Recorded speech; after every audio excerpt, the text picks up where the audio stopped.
বন্ধুরা, আজকে জোড়া কুসুমের ডিম রান্না করছি। এই যে ডিমটাকে সিদ্ধ করে ভাজা হয়ে গেছে, আলুটাকে সিদ্ধ করে রাখা আছে, আর এই যে মশলাটাকে রেডি করছি। মশলাটাকে এখন ভালো করে কষানো হচ্ছে।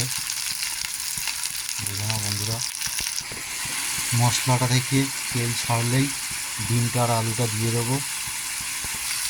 মশলাটা থেকে তেল ছাড়া শুরু হয়ে গেছে, একটু পরেই ডিমটা আর আলুটা দিয়ে দেবো।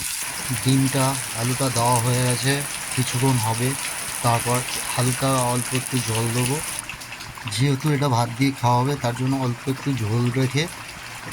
ঝোল রাখতে হবে। হয়ে গেছে, ওপর থেকে একটু ঘি